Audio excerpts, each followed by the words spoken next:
वक्फ जायदाद को लेकर पूर्व मंत्री यूनुस खां का दर्द या सियासत। आदाब, मैं फ़ारूक खान, संपादक इकरा पत्रिका। थार न्यूज़ इकरा पत्रिका के इस चैनल में आपका स्वागत है, आपका इस्तकबाल है। जैसा कि हमने इंट्रो में बताया है, पूर्व मंत्री यूनुस खां का जिक्र किया है।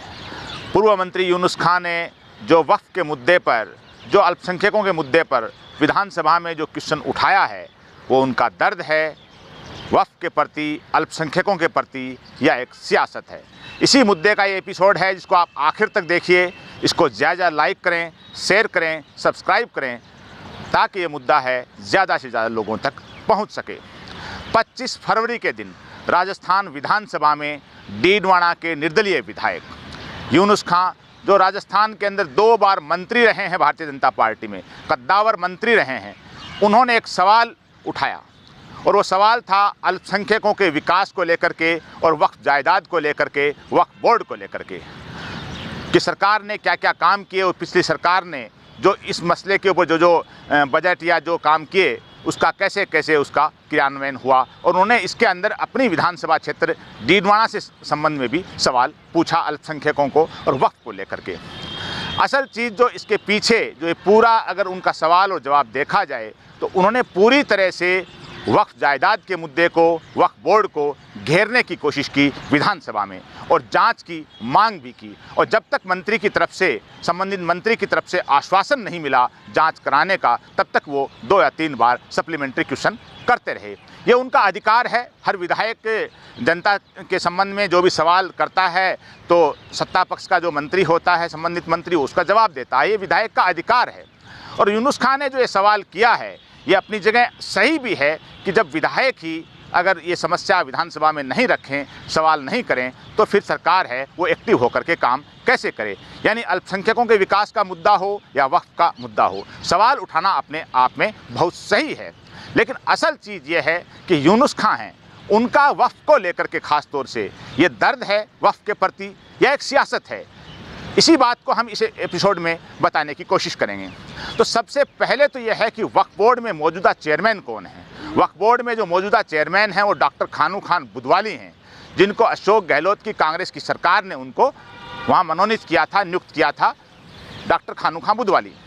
और यूनुस खां हैं, वो भारतीय जनता पार्टी से 2 बार विधायक रहे हैं और राजस्थान के अंदर कैबिनेट मंत्री रहे हैं। भारतीय जनता पार्टी ने उनका टिकट काट लिया था और वो बागी होकर के डीडवाना से मैदान में उतरे और वहाँ से विधायक बने।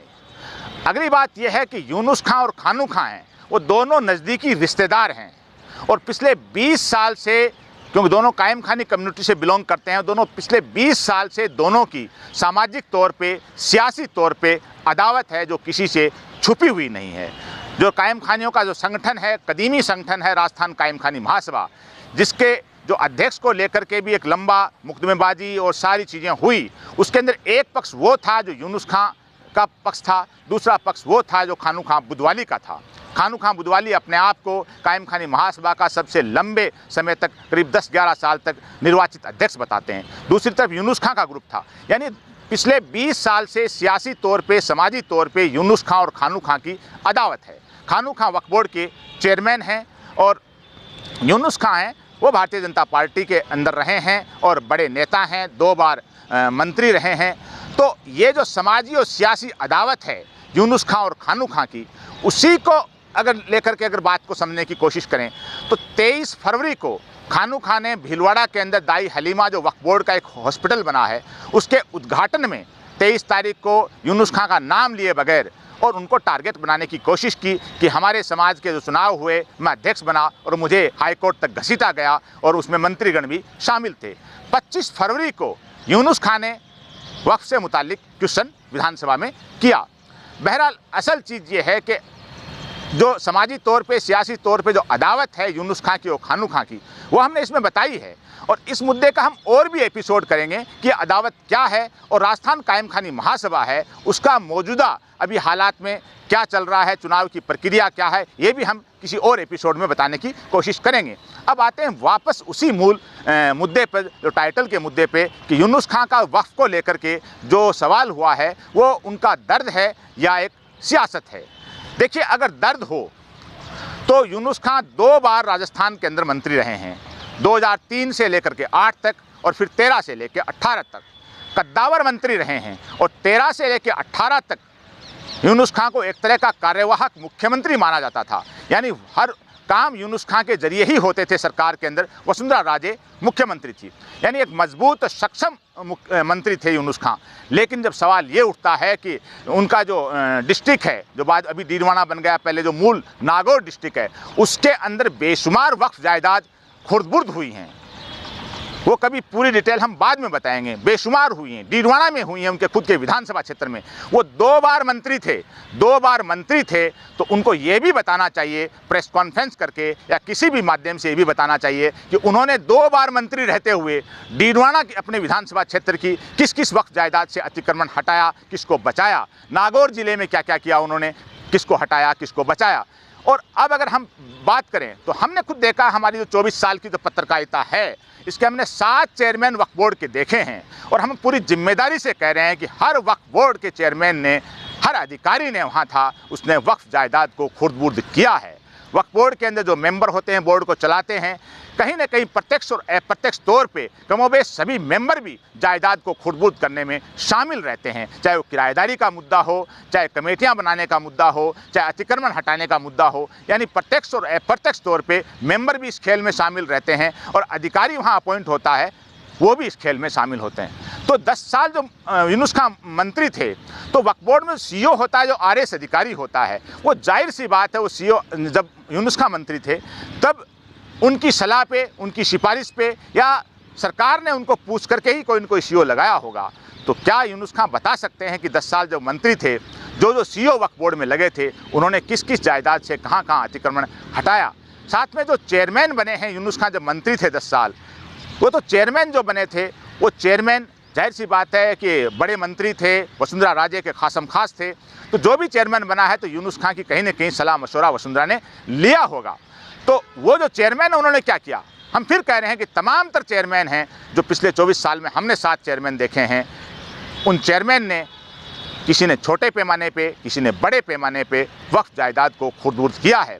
और ये भी इस एपिसोड के माध्यम से हम जिम्मेदारी से कह रहे हैं कि मौजूदा दौर में मौजूदा चेयरमैन के डॉक्टर खानू खान बुदवाली के रहते हुए, मौजूदा मेंबरों के रहते हुए, मौजूदा अधिकारियों के रहते हुए अभी भी वक्फ जायदाद इस कार्यकाल में भी जो खुर्द-बुर्द हुई हैं और हो रही हैं, चाहे वो किरायानामे के नाम पर हो, चाहे वक्फ कमेटियों के नाम पर हो और चाहे किसी और मामले में हो।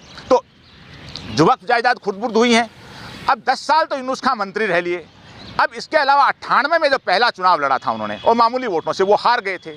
उसके बाद में 8 का चुनाव वो हार गए थे और फिर 18 का चुनाव वो हार गए। यानी 15 साल वो हारे हुए, यानी बड़े नेता के तौर पे विपक्ष में रहे और 10 साल सत्ता के अंदर रहे।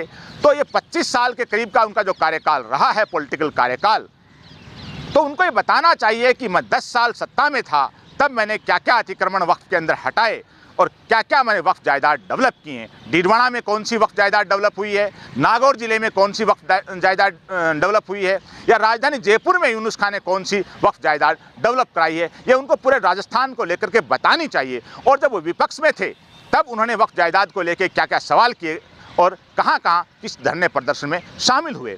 अब बात आते हैं कि झालावाड़ के अंदर एक मेडिकल कॉलेज बनी। यूनुस खान मंत्री थे, कैबिनेट मंत्री, कद्दावर मंत्री, वसुंधरा राजे का गृह क्षेत्र है, वहाँ विधानसभा है, मेडिकल कॉलेज बनी। वहाँ वक्फ जायदाद को लेन देन होकर के बड़ी पैमाने पे वक्फ जायदाद खुर्द-बुर्द हुई, सबको मालूम है। उस वक्त हमने इकरा पत्रिका में इसकी खबरें भी लगाई थी। वहाँ एक हाईवे निकला, वहाँ जो कब्रें और मज़ारें हैं उनके ऊपर जो कुछ हुआ वो सबको मालूम है, उस पर भी हमने खबरें लगाई थी। तो ये जो तमाम तर जायदाद हैं, चाहे दौसा का कब्रिस्तान का मामला हो, चाहे झुंझुनू दरगाह का मामला हो, चाहे बयाना के जो कब्रिस्तान का मामला हो, चाहे उदयपुर के अंदर जो वक्फ जायदाद का मामला हो, गंगानगर का हो, चाहे चूरू का मामला हो और नागौर का हमने बताया, यानी राजस्थान भरतपुर का मामला हो, अलवर ज़िले का मामला हो, जयपुर जो राजधानी है उसके मामले हो, यानी हर ऐसा शहर, कोई भी हो छोटा बड़ा शहर, वहाँ वक्फ जायदाद लगातार खुर्द-बुर्द हुई हैं और हो रही हैं। और वो तब हुई हैं जब यूनुस खान 10 साल कैबिनेट मंत्री थे और 15 साल वो विपक्ष में थे। तो ये दर्द से ज़्यादा सियासत नज़र आती है। अब बात करें जो अभी जो वक्फ संशोधन बिल है उस वक्फ संशोधन बिल को लेकर के तमाम तरह जो वक्फ और मुस्लिम संगठन हैं वो उसके विरोध में हैं। उन्होंने ईमेल अभियान भी चलाया, विरोध प्रदर्शन भी किया, सारे काम किए। तो यूनुस खान जी को ये भी बताना चाहिए कि वक्फ संशोधन बिल है उसके वो फेवर में हैं या नहीं हैं। अगर फेवर में नहीं हैं तो उन्होंने प्रधानमंत्री को, मुख्यमंत्री को कब कब क्या पत्र लिखे केंद्रीय मंत्रियों से, क्योंकि वो भारतीय जनता पार्टी में नहीं है लेकिन सरकार भारतीय जनता पार्टी की है और भारतीय जनता पार्टी के नेताओं से आज भी उनके अच्छे संबंध हैं। तो वो कब दिल्ली एक डेलीगेशन लेके गए, प्रधानमंत्री से मिले या केंद्रीय मंत्रियों से मिले या राजस्थान के मुख्यमंत्री से मिले या केंद्रीय अल्पसंख्यक मंत्री से मिले, यानी किससे मिले जो वक्फ संशोधन बिल है उसको रोकने के लिए। अगर ये तमाम तर काम किए हैं तो मंत्री महोदय को, यूनुस खान को, जो पहले मंत्री रहे हैं, तो यूनुस खान को बताना चाहिए आवाम को प्रेस कॉन्फ्रेंस के जरिए या किसी भी माध्यम से कि यूनुस खान ने वक्फ जायदाद को बचाने के लिए ये काम किया है। अगर नहीं बताएंगे तो सीधा सीधा ये है कि सवाल पूछना उनका अधिकार है और पूछना भी चाहिए। जनता के मुद्दे अगर विधायक नहीं उठाएगा तो कौन उठाएगा। लेकिन पूरा जो खेल है वो ऐसा लग रहा है कि एक समाजी और सियासी खेल है, क्योंकि हमने शुरू में बताया है कि 20 साल से खानू खां की और यूनुस खां की समाजी तौर पे, सियासी तौर पे अदावत चल रही है और वहीं आकर के वो सवाल घुमा है अब वक्फ बोर्ड की जांच की। तो हम भी ये बात करें, हमने कई एपिसोड में पहले भी कहा है कि वक्फ जायदाद बड़े पैमाने पे खुर्द-बुर्द हुई हैं और हो रही हैं, तो वक्फ बोर्ड की जांच होनी चाहिए। पिछले 15-20 साल में जो वक्फ बोर्ड में जो किराएदारी हुई हैं, वक्फ बोर्ड में जो कमेटियां बनी हैं, मुतवल्ली बनाए गए हैं या किसी को हटाया गया है या कोई चेयरमैन बना है, उन सब मामलों की जांचें भी राज्य सरकार को SIT बना करके या ACB से जांच करवानी चाहिए। ऐसी मांग हमने भी कई एपिसोड में की है और आज हम इस एपिसोड के माध्यम से फिर कह रहे हैं कि मंत्री महोदय ने ये जो जांच वाला सवाल उठाया है अपनी जगह सही है, जांच होनी चाहिए। यानी यूनुस खान ने जो सवाल उठाया है और मौजूदा मंत्री ने जो जांच का जवाब दिया है वो भी अपनी जगह सही है। लेकिन जब यूनुस खान के ताल्लुक से, खानू खां के ताल्लुक से जब बात होती है तो सीधा सीधा लग रहा है कि हाँ, यूनुस खान का वक्फ को लेकर के दर्द कम है और सियासत ज़्यादा है। वो सियासत और समाजी अदावत क्या है वो हम किसी और एपिसोड में बाद में बताएंगे। आज के इस एपिसोड में बस इतना ही। जय हिंद, जय भारत।